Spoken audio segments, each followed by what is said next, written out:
Hello and welcome back to another episode of Sharks Happen. This will be another single attack episode and one of the craziest we will cover.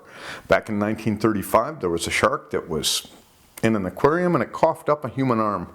And this would lead to months of a couple different investigations, and you just have to wait and see what it gets into. Stick around, this is going to be a crazy one. The case of Jim Smith, next.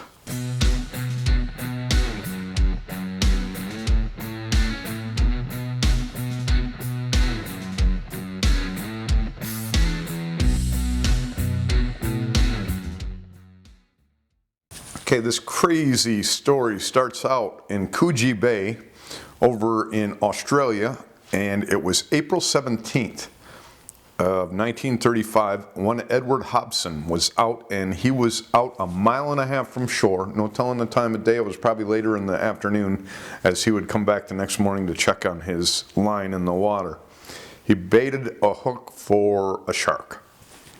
Goes to shore, comes out the next morning, and Edward notices that he's got a shark.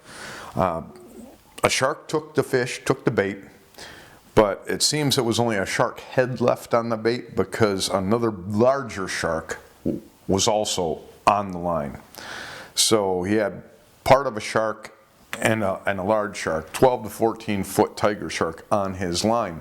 Now, he also owns Coogee Bay Aquarium, which is why he wanted to catch a shark. He wanted to take it to his aquarium. Sounds like this aquarium might be joined with the sea and just cut off from going out to the sea, or it might be a separate aquarium. It doesn't exist today, so I'm not sure. If anybody knows, maybe drop it in the comments. So he wants to take this shark to his aquarium, and he does so. He gets the shark in and puts it in his aquarium. He gets it in there, and he says that he watches the shark for the first 3 days while it's on exhibition so that none of the viewers interfere with the shark. Again, if it was in a tank, I think you could control that by keeping people away from the edges of the tank, but maybe, you know, it doesn't sound like a clear-sided tank and something you can only see from the top if it is in a tank. Shark swimming around for 3 days. He's checking on it from 7 o'clock in the morning till 11 at night. He's there watching the shark. The shark is normal. On the 4th day he gets there, and there's another person there with him. I forget the gentleman's name, but he witnesses what had happened himself. The shark starts swimming crazily, fast and erratic. It stops, and all of a sudden oily murk comes to the surface. So whether it's in a tank or whether in the ocean, like I think, a oily mix from the oils from the shark's stomach that it makes to float, probably come up with that. And that's all over the surface, and also up pops a human arm. So nobody saw the shark cough up the arm. The shark was under the water. It regurgitated, disemboweled, disengorged everything it had eaten, and that ended up clouding up the water enough to where nobody would really be able to see what it came out. They did say that pieces of a shark came out, so that's probably the shark that it ate when it grabbed the line. The arm popped into the surface, it floated up, and now Edward says he took and grabbed onto a pole and just dragged the arm and kept it to the edge of the water so that it would stay there, not being bothered until the police got there. The police show up, and a detective takes and removes the arm from the water, and they notice that on the forearm there's a tattoo, and it's very visible, and there's pictures of this tattoo in books, and it's not a deteriorated arm enough from the stomach of the shark to have eaten away the tattoo, and they can see it's two boxers in a stance facing each other, and how many people have that on their arm? So within days they find out the identity of Jim Smith. He's in his 40s. He's works with or for a gentleman that we're going to get into, a Reginald Holmes, that builds speedboats, and this is what Jim Smith actually does for Reginald Holmes. And this story is going to get crazy now that they found the arm, because they take the arm and the authorities take it and they give it to a medical examiner who says that was not bitten off by a shark. It was cut off with probably a knife. So it probably, oh goodness. So somebody chopped the arm off the man with a knife before it went into the shark. Now the arm, it also had a rope. They said it was double hitch, tied in a double hitch. I didn't look into what a double hitch is, but they said it was a couple inches up from the wrist and it was tied very tightly, and we'll get into why they would do that later on in the story. So they find the arm, and now it's identified as Jim Smith. His wife knows of the arm now, and they start an investigation, and soon they talk to a taxi driver. A taxi driver that was taking a gentleman by the name of Patrick Brady down to Cronulla. Cronulla, he had rented a house in March 25th, I believe it is. He rented a cottage called the Cord Joy down in Cronulla, and he was staying down there, and he was being transported by taxi where he needed to go. And one of the places he went was to Reginald Holmes's house. He was worried, as him and Holmes, by his account, him and Holmes got into it. Holmes wanted him to hop across into Tasmania for a while and let everything blow over, and Patrick Brady was telling him, no, I'm not going to do that. He says, did you switch out of that place down there? I guess that's what they call a move. He says, no, I haven't switched out of there. And so Reginald Holmes wanted him to move himself out. He wanted to be there in case an inquisition came up and he could defend himself, because he was saying he was innocent.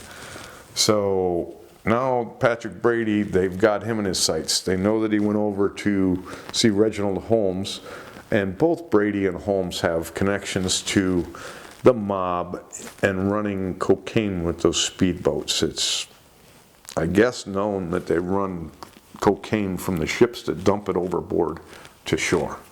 So not stand-up characters, and we'll get into if Jim Smith is involved with these people or not. I say he was. But anyway, we get into this, and the police have circumstantial evidence against both Reginald Holmes and Patrick Brady. These are the two they've nailed down as being around them. Patrick Brady, when he was in Cronulla, he was spending time at the Hotel Cecil, hanging out with Jim Smith there. I believe it was 4 times, and 4 times Jim Smith was at the Cord Joy cottage visiting with the Smiths, both of them.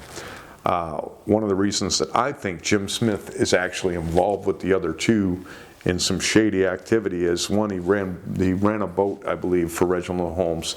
But the thing was that when all this goes to trial, Mrs. Smith identifies a guy she knows as Mr. Anderson and points over to Patrick Brady.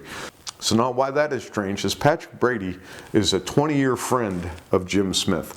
So why is he letting his wife think this guy is somebody else? That's what tells me that he's involved in all this stuff too. Whatever ends up happening, it appears that Patrick Brady and Reginald Holmes, or Patrick Brady with the knowledge of Reginald Holmes, they needed to get rid of Jim Smith for some reason.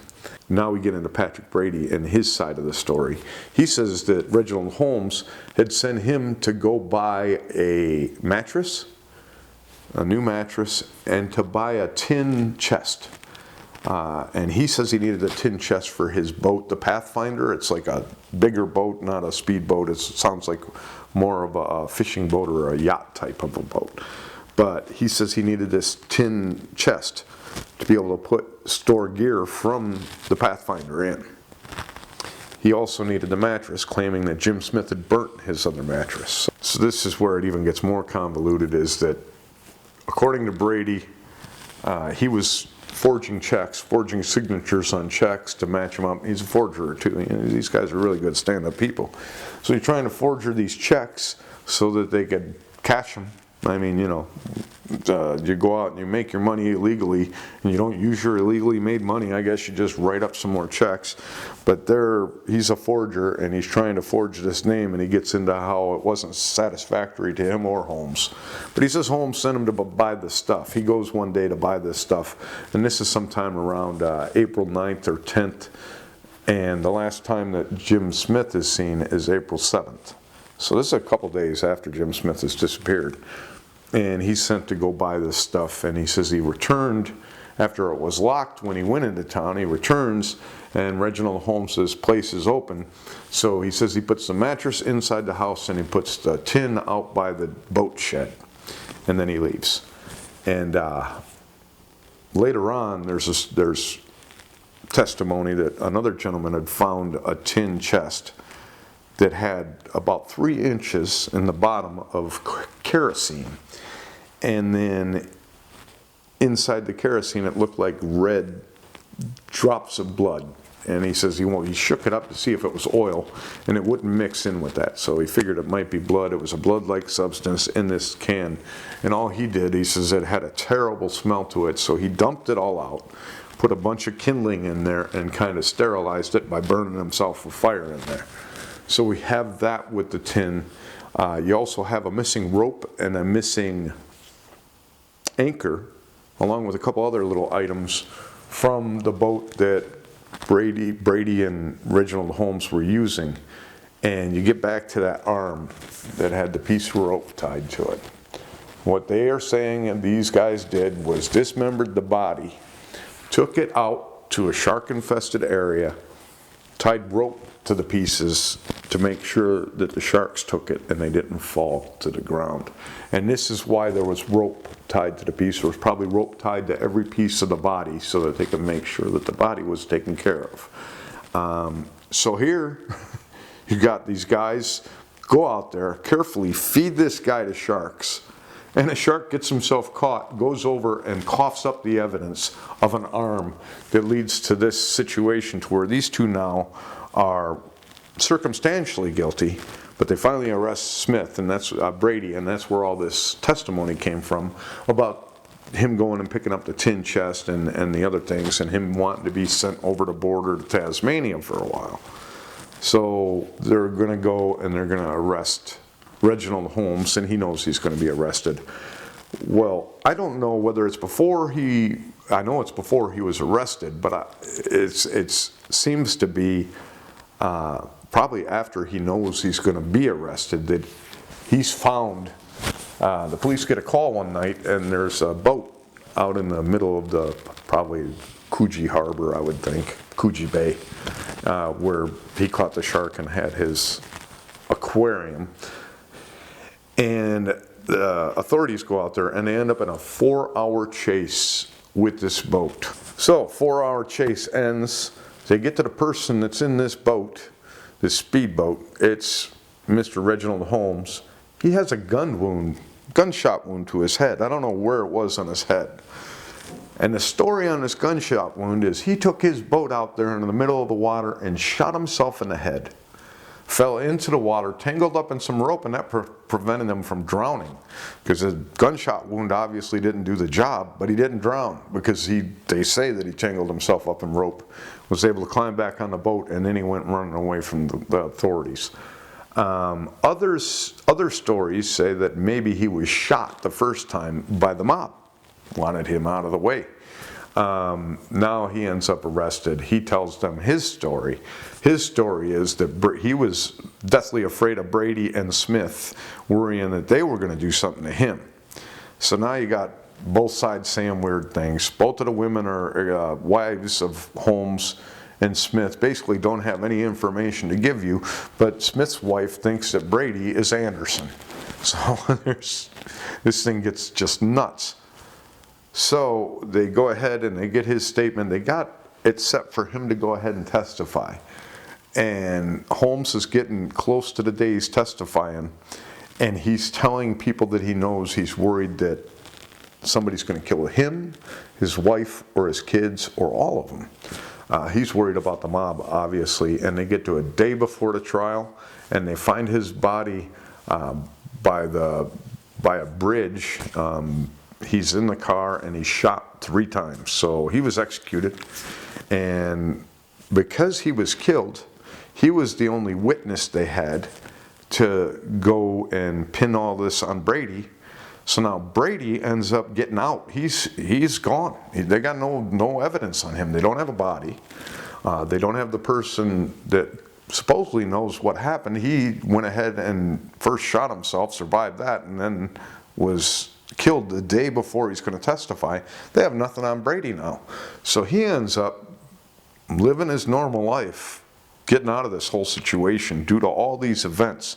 Now this leads to another thing. There's a Stannard, and Stannard is a guy that kind of went into, it sounds like he went into business with Holmes, but they're all probably mob guys.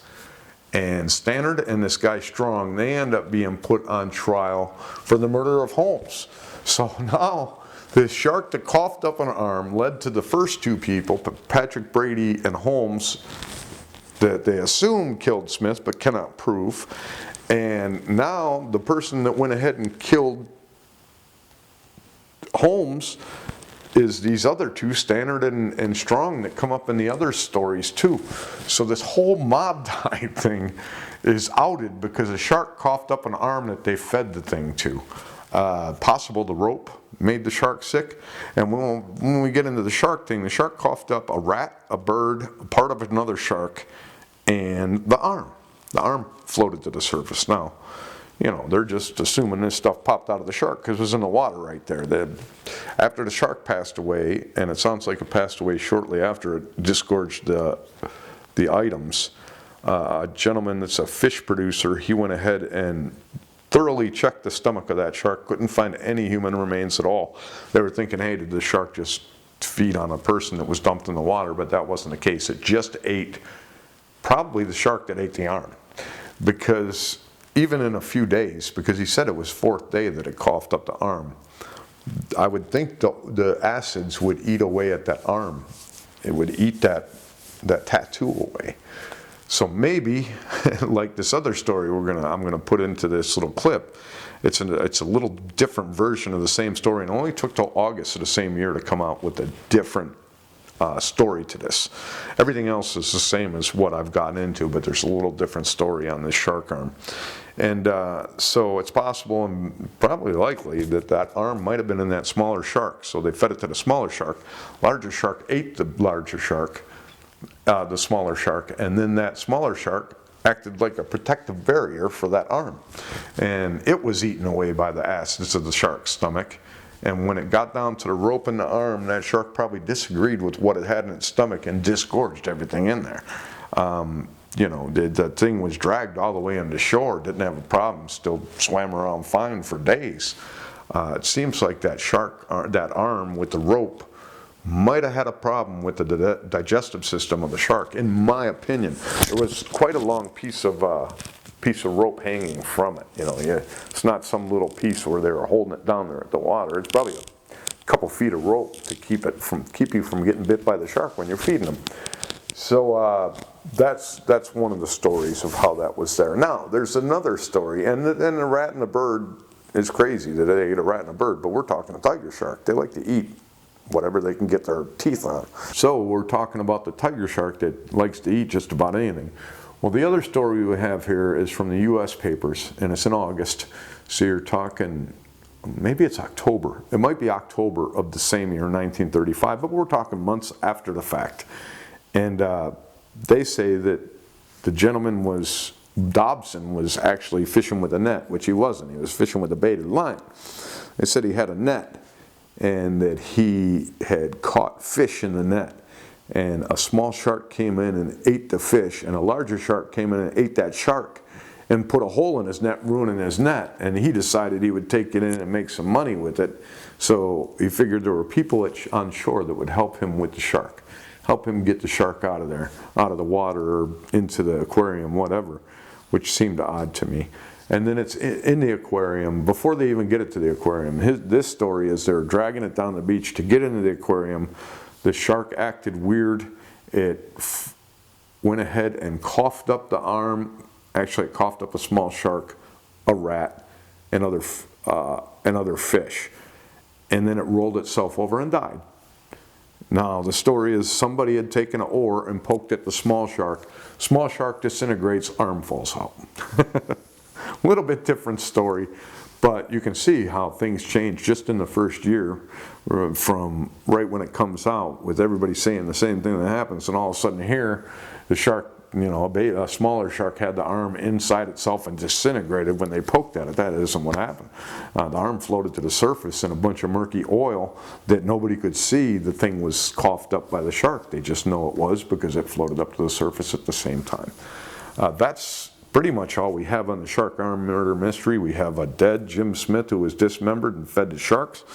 We assume that Patrick Brady and Reginald Holmes at least were involved in this. Like I said, Stannard and these other guys were always involved, and this was, you know, a boat place. The guy built boats. I mean, you're dealing with a lot of people.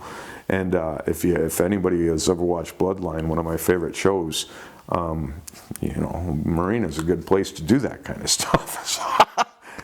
Neither here nor there, but yeah, they don't solve the mystery on who actually did it. They never prove who actually killed and dismembered Jim Smith. Brady gets away. I did not look into what they did with the other two, that Stannard and Strong, that supposedly executed, or that they were trying for the execution, murder of Reginald Holmes. And geez, that's the story of the Shark Arm Murder Mystery. A guy catches a shark, it coughs up an arm, and it starts months of investigations and 2 deaths. So I hope you enjoyed this episode. I'll see you soon.